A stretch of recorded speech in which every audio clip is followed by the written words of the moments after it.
Hello viewers, आ गई हूँ मैं लेके आज आप सबके लिए एक न्यू चैप्टर थ्योरी पेपर से। आज का जो हमारा टॉपिक है वो है टूल्स। टूल्स जो है बहुत ही इंपॉर्टेंट होता है। अगर आप कोई काम करते हैं, अगर आप कोई टेक्निकल पर्सन हैं, तो किसी भी काम को करने के लिए अच्छे तरीके से आपको टूल की ज़रूर आवश्यकता पड़ती है। तो वो टूल कितने प्रकार के होते हैं, किस टूल्स का उपयोग हम कहाँ करते हैं, पूरी जानकारी आज इस वीडियो में हम लोग जानेंगे। आगे बढ़ने से पहले अब तक अगर आपने मेरे यूट्यूब चैनल ITI इन्फोटेक को सब्सक्राइब नहीं किया है तो इस चैनल को ज़रूर सब्सक्राइब कर लें, क्योंकि जितने भी लेटेस्ट इन्फॉर्मेशन आते हैं आपके एग्जाम से रिलेटेड, आपके जॉब के रिलेटेड, आपके करियर संबंधित सारी जानकारी आपको मिलेगी इसी चैनल पे। तो आइए बिना देर करते हुए शुरू करते हैं आज का वीडियो। जो पहला क्वेश्चन पूछा गया है वो इसमें ये है कि विकर्ण कटर प्लायर को अन्य किस नाम से जाना जाता है। तो एक्चुअली पहले हम लोग ये जान लेते हैं कि विकर्ण कटर प्लायर है क्या। तो जो भी पतले तार होते हैं, पतले जो कम व्यास वाले तार होते हैं, उन केबलों को काटने के लिए जो है हम लोग विकर्ण कटर प्लायर का इस्तेमाल करते हैं, या हम लोग कहते हैं डायगोनल कटर प्लायर का इस्तेमाल करते हैं। और इसे जो है हम लोग पार्श्व कटिंग प्लायर के भी नाम से जानते हैं। तो यहाँ पूछा क्या है कि विकर्ण कटर प्लायर को किस नाम से जानते हैं, इसका आंसर क्या हो जाएगा, ऑप्शन डी, पार्श्व कटिंग प्लायर। नेक्स्ट क्वेश्चन है, प्लायर्स का निर्माण किस धातु के द्वारा किया जाता है। तो प्लायर्स जो बनता है उसका काम क्या होता है, काटने के लिए, जो केबल उसे काटने के लिए, ठीक है। और वो जो बनता है वो किससे बनता है, इस्पात से बनाया जाता है। तो दो का आंसर क्या हो जाएगा, ऑप्शन सी, इस्पात। नेक्स्ट है क्वेश्चन नंबर 3, धातु के छोटे टुकड़ों को बनाने एवं उन्हें आकृति देने के लिए निम्न में से किस प्लायर का इस्तेमाल किया जाता है। तो हम लोग किसका इस्तेमाल करते हैं, फ्लैट नोज प्लायर का। फ्लैट नोज प्लायर का ही जो है हम लोग ज़्यादा से ज़्यादा इस्तेमाल करते हैं, किसको, छोटे छोटे टुकड़े जो होते हैं किसी भी धातु के, उसको आकृति देने के लिए, ठीक है। नेक्स्ट है क्वेश्चन नंबर 4, एक डायग्राम दिया गया है और इसमें पूछा गया है कि एक जो दिया हुआ है सी कौन सा भाग है, ठीक है। ये डायग्राम बना हुआ है किसका है, प्लायर का डायग्राम है, ठीक है। और सी क्या है उसका, सी जो है उसका पिवट कहते हैं, इसे पाइवट भी कहते हैं, क्या कहते हैं, इसे पिवट कहते हैं। तो इसका आंसर क्या हो जाएगा, 4 नंबर का ऑप्शन बी। नेक्स्ट है क्वेश्चन नंबर 5, चित्र में किस प्रकार का प्लायर औजार दर्शाया गया है। एक डायग्राम बना हुआ है, ठीक है, और पूछा गया है कि ये कौन सा जो है प्लायर भी हमें पता है बहुत प्रकार के होते हैं। तो ये कौन सा प्लायर है, विकर्ण कटर प्लायर है, जिसको हम लोग बोलते हैं क्या, डायगोनल कटर प्लायर भी कहा जाता है। इसका आंसर क्या हो जाएगा, 5 का ऑप्शन सी। नेक्स्ट है क्वेश्चन नंबर 6, निम्न में से हथौड़े का भाग नहीं है, ठीक है। हथौड़े से हम लोग क्या करते हैं, हैमर से किसी भी कील वगैरह को ठोकने के काम में हम लोग उसका इस्तेमाल करते हैं हथौड़ा का, ठीक है। तो उसका भाग कौन सा इसमें नहीं है, ऑप्शन दिया हुआ है फेस, पिन, हैंडल, शैंक। तो शैंक जो है इसका भाग नहीं होगा। तो 6 का आंसर हो जाएगा ऑप्शन डी। नेक्स्ट है क्वेश्चन नंबर 7, टैनन शॉ के ब्लेड की लंबाई सामान्यतः होती है। तो टैनन शॉ क्या होता है, हम लोग बोलते भी हैं जो आरी होता है। और टैनन शॉ का इस्तेमाल किसके लिए करते हैं, जब भी हम लोग को जैसे सनमाइका वगैरह या फिर प्लास्टिक वस्तु को काटने का कुछ काम पड़ता है तो हम लोग किसका इस्तेमाल करते हैं, टैनन शॉ का ही इस्तेमाल करते हैं। तो पूछा है कि इसके ब्लेड की लंबाई जो है सामान्यतः कितनी होती है। तो इसका आंसर क्या हो जाएगा, 30 सेंटीमीटर। तो 7 का आंसर हो जाएगा ऑप्शन ए। नेक्स्ट है क्वेश्चन नंबर 8, की होल आरी का प्रयोग किस लिए किया जाता है। तो की होल आरी क्या होता है, पहले तो हम लोग ये जान लेंगे, ठीक है। जब भी हम लोग इलेक्ट्रिकल बोर्ड बनाते हैं तो बोर्ड में क्या होता है, अगर सनमाइका वाला जो बोर्ड होता है उसमें ड्रिल मशीन से हम लोग पहले ड्रिल करते हैं, तब जाकर उसमें लोग स्विच वगैरह फिट करते हैं। तो वो जो राउंड ये ड्रिल होता है ड्रिल मशीन के द्वारा, उसको आयताकार आकृति देने के लिए जो हम लोग इसका इस्तेमाल करते हैं, की होल सॉ का इस्तेमाल करते हैं। तो पूछा क्या गया है कि की होल आरी का प्रयोग किस लिए किया जाता है। तो इसका क्या हो जाएगा आंसर, सीधी रेखा कटिंग के लिए किया जाता है। तो 8 का आंसर क्या हो जाएगा, ऑप्शन ए हो जाएगा। देख लेते हैं हम लोग नेक्स्ट क्वेश्चन को। पूछा गया है, निम्नलिखित कथनों पर विचार कीजिए। कथन 1 में दिया हुआ है, मैलेट को बनाने में लोहे की धातु प्रयुक्त होती है। कथन 2 है, हैक्सॉ का प्रयोग लोहे के लट्ठों, शीट आदि को काटने में किया जाता है। तो पहले तो हम जान लेते हैं कि मैलेट होता क्या है। तो मैलेट एक्चुअली क्या होता है कि लकड़ी से बना हुआ हथौड़ा होता है, ठीक है। तो ये क्या हो जाएगा, कथन 1 तो गलत हो गया। कथन 2 में हैक्सॉ का प्रयोग लोहे के लट्ठों, शीट आदि को काटने में किया जाता है। तो आंसर क्या सही हो जाएगा। तो इसका आंसर क्या होगा, सिर्फ कथन 2 सही है। तो 9 का आंसर हो जाएगा ऑप्शन बी। नेक्स्ट है क्वेश्चन नंबर 10, ड्रिल मशीन से किए गए गोल छिद्रों को आवश्यकता अनुसार आयताकार आकृति प्रदान करने के लिए किसका प्रयोग करते हैं। हम लोग बात भी किया इसके बारे में, क्या हो जाएगा, की होल आरी, या इसको हम लोग बोलते हैं की होल शॉ। तो 10 का आंसर हो जाएगा ऑप्शन बी। नेक्स्ट क्वेश्चन है, विद्युत मैकेनिक के लिए आवश्यक पेचकस की शैंक की लंबाई क्या होती है? तो हम लोग को पता है पेचकस क्या होता है, स्क्रू ड्राइवर। तो स्क्रू को हम लोग फिट करने के लिए, कसने के लिए या खोलने के लिए उसका इस्तेमाल करते हैं। तो उसका जो शैंक होता है, आगे जो देखते हैं जो लोहा वाला पार्ट होता है, ठीक है, तो पूछा गया कि शैंक की जो लंबाई है वो कितनी होनी चाहिए। तो इसका आंसर क्या होगा, 8 सेंटीमीटर से लेके 30 सेंटीमीटर तक। तो 11 का आंसर क्या हो जाएगा, ऑप्शन ए। ये चैप्टर बहुत ही इंपॉर्टेंट है क्योंकि इससे क्वेश्चन पूछे ही जाते हैं आपके फर्स्ट ईयर का, जब भी आप एग्जाम देंगे, इवन सेकंड ईयर में भी इस चैप्टर से एक दो क्वेश्चन तो फिक्स है कि आता ही आता है। ठीक है, देख लेते हैं हम लोग नेक्स्ट क्वेश्चन को, क्वेश्चन नंबर 12। इसमें सूची 1 और सूची 2 दिया हुआ है। सूची 1 में कुछ डायग्राम दिए हुए हैं और सूची 2 को उससे मिलान करना है। ठीक है, तो इसको हम लोग मिलान कर, जो पहला जो डायग्राम दिया, मतलब जो बनाया गया है, ठीक है, तो वो क्या है, टेनन शॉ है, टेनन आरी भी कहते हैं इसको, पहला वाला जो है। दूसरा डायग्राम बना हुआ है वो क्या है, स्क्रू ड्राइवर, पेचकस है। तीसरा बना है वो क्या है, फेस टेस्टर। और चौथा क्या है, पोकर। देख लेते हैं कहाँ पे इसका आंसर आ जाएगा। तो इसका आंसर हो जाएगा 12 का ए हो जाएगा आंसर।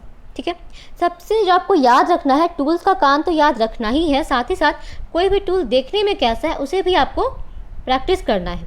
ये टूल का प्रैक्टिस इसलिए भी इम्पॉर्टेंट है क्योंकि जब भी आप ड्राइंग का एग्ज़ाम देंगे फर्स्ट ईयर का, तो 10 से लेकर के 15 मार्क्स आपको इससे ही पूछे जाते हैं। तो 75 मार्क्स का एग्जाम होता है, 15 से 20 नंबर तो फिक्स है कि आपको टूल से ही पूछे जाएंगे। चाहे आप फर्स्ट ईयर में हो तो पूछे जाते हैं, सेकंड ईयर में भी इवन टूल्स जो है पूछे जाते हैं। फ्री हैंड स्केच जनरली इससे आते ही आते हैं, तो आप इसको अच्छे से प्रैक्टिस भी कर लें कि कैसे बनते हैं, क्या डायग्राम होता है। ठीक है, नेक्स्ट है क्वेश्चन नंबर 13। तो एक डायग्राम बना हुआ है, पूछा गया है कि चित्र में प्रदर्शित हस्त औजार को पहचानिए। तभी जैसे हमने जोड़ा भी मिलाया था इसका, तो ये क्या है, पोकर है। ठीक है, इसको हम लोग सुआ भी कहते हैं हिंदी में। तो पोकर का इस्तेमाल क्या करते हैं, जब कहीं पे हम लोग को छेद करना होता है तो इसका इस्तेमाल करते हैं लकड़ी वगैरह में। नेक्स्ट है क्वेश्चन नंबर 14। फेस टेस्टर का प्रयोग डैश वोल्ट से अधिक वोल्टेज परीक्षण के लिए नहीं करना चाहिए। तो जो हम लोग फेस टेस्टर का इस्तेमाल करते हैं ये चेक करने के लिए कि सप्लाई आ रहा है या नहीं आ रहा है, यही सप्लाई। ठीक है, तो वो कब तक, कितने वोल्ट तक इस्तेमाल करना चाहिए, 500 वोल्ट से ज़्यादा में हम लोग को फेस टेस्टर का इस्तेमाल नहीं करना चाहिए। तो क्या होता है, वो फ्यूज़ हो जाता है। तो 14 का आंसर क्या हो जाएगा, ऑप्शन सी हो जाएगा, 500 वोल्ट। देख लेते हैं हम लोग, आइए नेक्स्ट क्वेश्चन क्या है। तो इसे पूछा गया कि निम्नलिखित कथनों पर विचार कीजिए। स्क्राइबर स्टील से बना नुकीला व पैना चिन्ह औजार है। और कथन 2 में है ट्राई स्क्वायर में प्रयुक्त ब्लेड को गुनिया कहते हैं। तो 2 कथन दिया गया है और बोलना कि दोनों में से कौन सा सही है। तो दोनों ही कथन सही हैं। ट्राई स्क्वायर जो होता है उसका इस्तेमाल क्या करते हैं हम लोग, बहुत नुकीला होता है ये, और जनरली जो है वर्कशॉप में इसका हम लोग निशान लगाने के लिए, चिन्ह करने के लिए औजार में इसका इस्तेमाल करते हैं। और इसका जो ब्लेड होता है उसे हम लोग गुनिया भी कहते हैं। इसका आंसर क्या होगा, 15 का ऑप्शन सी हो जाएगा। कथन 1 और 2 दोनों ही सही हैं। नेक्स्ट है क्वेश्चन नंबर 16। ट्राई स्क्वायर के द्वारा जॉब की डैश परखी जाती है। तो ट्राई स्क्वायर जो है उसे हम लोग क्या पर रखते हैं, समकोणता। ठीक है, कि इसका समकोणता जो है वो परखी जाती है। 16 का क्या हो जाएगा, ऑप्शन ए। नेक्स्ट है question number 17। Printed circuit board पर छिद्र करने से पूर्व चिन्ह बनाने के लिए किस औजार का प्रयोग किया जाता है। तो पीसीबी क्या होता है, जब भी हम लोग इलेक्ट्रॉनिक डिवाइस जो कंपोनेंट है उसको जोड़ने के लिए पीसीबी का इस्तेमाल करते हैं, प्रिंटेड सर्किट बोर्ड का। और उसमें जो चिन्ह बनाने के लिए हम लोग इसका इस्तेमाल करते हैं, पंच का इस्तेमाल करते हैं। देखिए भी होंगे बोर्ड बना होता है, काफ़ी इसमें छेद से बना होता है। तो क्या हो जाएगा, 17 का आंसर ऑप्शन सी हो जाएगा। नेक्स्ट है क्वेश्चन नंबर 18। पूछा गया है निम्न में से किसके द्वारा स्थायी मार्किंग का कार्य संपन्न किया जाता है। तो किससे करते हैं हम लोग स्थायी मार्किंग, पंच द्वारा। ठीक है, तो इनका आंसर क्या हो जाएगा, ऑप्शन डी, पंच। नेक्स्ट है क्वेश्चन नंबर 19। हल्के पंच चिन्हों के लिए 30 डिग्री युक्त प्रिक पंच का प्रयोग करते हैं, जबकि साक्ष्य चिन्हों के लिए डैश युक्त प्रिक पंच का प्रयोग किया जाता है। तो इसका आंसर क्या हो जाएगा, 60 डिग्री। जब भी हम लोग कुछ परमानेंट करना होता है, ठीक है, तो हम लोग क्या करते हैं, 60 डिग्री पंच का इस्तेमाल करते हैं। नेक्स्ट है 20। इसमें सूची 1 को सूची 2 से मिलाना है। सूची 1 में क्या है, कर्तन, चिन्ह, छिद्रन, मापन। और सूची 2 में दिया हुआ है डिवाइडर, स्टील पैमाना, हैक्सॉ और ड्रिल मशीन। मतलब कौन से टूल का क्या काम है वो इसमें बताना है। ठीक है, तो 20 में मिला लीजिए किसका कौन सा काम हो जाएगा यहाँ पे। तो जो कर्तन होता है उसका काम क्या होता है, मतलब किससे काम करते हैं, कर्तन हैक्सॉ से। चिन्ह किससे लगाते हैं हम लोग, डिवाइडर से। और फिर छिद्रन किससे करते हैं, ड्रिल मशीन से। और मापन किससे करते हैं, स्टील पैमाना से। तो मिला लो तो इसका आंसर कौन सा हो जाएगा, ए हो जाएगा। 20 का आंसर क्या हो जाएगा, ए हो जाएगा। नेक्स्ट है 21। लिखा गया कि सेंटर पंच का पॉइंट कोण क्या होता है। तो कितना होगा सेंटर पंच का 90 डिग्री। तो 21 का आंसर हो जाएगा ऑप्शन डी। नेक्स्ट है क्वेश्चन नंबर 22, निम्न में से किस औजार को टूल किट औजारों में सम्मिलित नहीं किया जाता है। ठीक है, तो टूल किट में क्या बहुत सारे औजार रखे रहते हैं, लेकिन जो कुछ ऑप्शन दिया हुआ है उसमें से कौन से इसमें शामिल नहीं करते, तो क्या हो जाएगा इसका आंसर हेक्सो। तो 22 का आंसर क्या हो जाएगा ऑप्शन सी हेक्सो। नेक्स्ट है 23, चित्र में दर्शाई गई रेती के प्रकार को पहचानिए। रेती जो है वो क्या फाइल होता है, तो फाइलिंग करने के लिए हम लोग इस्तेमाल करते हैं रेती का। बहुत डिफरेंट प्रकार के जो है ये फाइल होते हैं, तो इसमें से कौन सा पहचानना है, ये क्या हो जाएगा फ्लैट रेती हो जाएगा, क्योंकि इसका आंसर क्या हो जाएगा ऑप्शन ए। चलो देख लेते हैं हम लोग नेक्स्ट क्वेश्चन में क्या पूछा गया। क्वेश्चन नंबर 24 पूछा गया है, निम्न में से किस रेती का प्रयोग अधिक मात्रा में धातु रेतने के लिए किया जाता है। तो जहाँ पे भी धातु जो है बहुत जब कटिंग करते हैं और बहुत उसमें धातु रह जाता है, उसको फाइल करने के लिए, उसको समतल बनाने के लिए हम लोग किसका इस्तेमाल करते हैं, तो इसका आंसर जो है वो क्या हो जाएगा बास्टर्ड फाइल। तो 24 का आंसर क्या हो जाएगा ऑप्शन सी। नेक्स्ट है क्वेश्चन नंबर 25, एक डायग्राम दिया गया है और पूछा गया है कि चित्र में जो है कौन सा रेती दिखाया गया है, तो इसका आंसर क्या हो जाएगा, सॉरी कौन सा औजार दिखाया गया, तो रेती दिखाया गया, तो क्या इसका आंसर हो जाएगा 25 का ऑप्शन ए रेती। नेक्स्ट है क्वेश्चन नंबर 26, पूछा है निम्न में से कौन सा प्रकार रेती के ग्रेड के अनुसार, रेती को हम लोग बहुत प्रकार से बांटते हैं, ठीक है, तो ग्रेड के अनुसार भी इसको बांटा जाता है, तो ग्रेड के अनुसार कौन सा इसका हो जाएगा डेड स्मूथ। ठीक है, तो 26 का आंसर क्या हो जाएगा ऑप्शन सी, मतलब बहुत ही ज़्यादा जो स्मूथ करता है, प्लेन कर देता है, वो क्या होता है डेड स्मूथ। इसको किस में हम लोग बांटते हैं ग्रेडिंग के आधार पे, तो 26 का आंसर क्या हो जाएगा ऑप्शन सी हो जाएगा। नेक्स्ट है क्वेश्चन 27, पूछा है निम्न में कौन सा मार्किंग औजार नहीं है, स्क्राइबर, स्निप, पंच और डिवाइडर। ठीक है, हम लोग को पता है स्क्राइबर से भी हम लोग क्या करते हैं मार्किंग करते हैं, ठीक है, पंच से भी करते हैं, डिवाइडर से भी करते हैं, इसका आंसर क्या हो जाएगा स्निप। स्निप का काम क्या होता है, जब भी हम लोग कोई पतला जो होता है शीट मेटल वगैरह को काटना होता है, तो वो कैंची की तरह होता है, इससे हम लोग क्या करते हैं पतली धात्विक जो सीट होता है मेटल सीट, उसको काटने के लिए उसका प्रयोग करते हैं। तो आंसर क्या हो जाएगा 27 का ऑप्शन बी। नेक्स्ट है क्वेश्चन नंबर 28, पूछा है वायर स्ट्रिप की लंबाई प्रायः होती है। ठीक है, तो इसका लंबाई कितना होता है वायर स्ट्रिप का 20 सेंटीमीटर होता है, तो 28 का आंसर क्या हो जाएगा ऑप्शन है 20 सेंटीमीटर। नेक्स्ट है क्वेश्चन नंबर 29, पूछा गया है स्निप का उपयोग किन कार्यों के लिए किया जाता है, वाइंडिंग की तारों को काटने में, माइका शीट को काटने में, कठोर इंसुलेशन शीट को काटने में, उपरोक्त आंसर क्या हो जाएगा उपरोक्त सभी में किसका इस्तेमाल करते हैं हम लोग स्निप का उपयोग करते हैं। नेक्स्ट है क्वेश्चन नंबर 30, फोल्डिंग टूल के अंतर्गत निम्न में से कौन सा औजार नहीं आता है।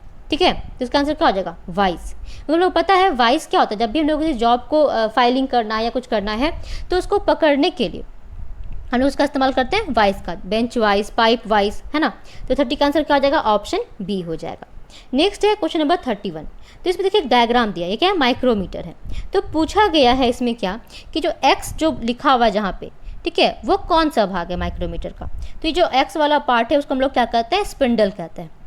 इसको हम लोग एडजस्ट करते हैं, किसी भी जो वायर होता है उसको मापने के लिए इसका इस्तेमाल करते हैं माइक्रोमीटर का, और स्पिंडल को ही एडजस्ट करके तार को उसमें लगाते हैं, फिर देखते हैं कि तार का व्यास कितना है। 31 का आंसर क्या हो जाएगा 31 का ऑप्शन सी स्पिंडल। आइए देख लेते हैं हम लोग नेक्स्ट क्वेश्चन को। नेक्स्ट पूछा गया है इसमें कि सामान्य कार्यों में डैश जबड़े वाली बेंच वाइस की वाइस प्रयोग की जाती है। ठीक है, अरे मैं जस्ट कहा कि वाइस का जॉब को पकड़ने के काम में आता है, तो ये पाइप वाइस होता है और बेंच वाइस होता है। तो क्या इसका आंसर हो जाएगा कि समान कार्यों में जो है वो 10 सेंटीमीटर जबड़े वाले बेंच वाइस का प्रयोग किया जाता है। तो 32 का आंसर क्या हो जाएगा ऑप्शन ए।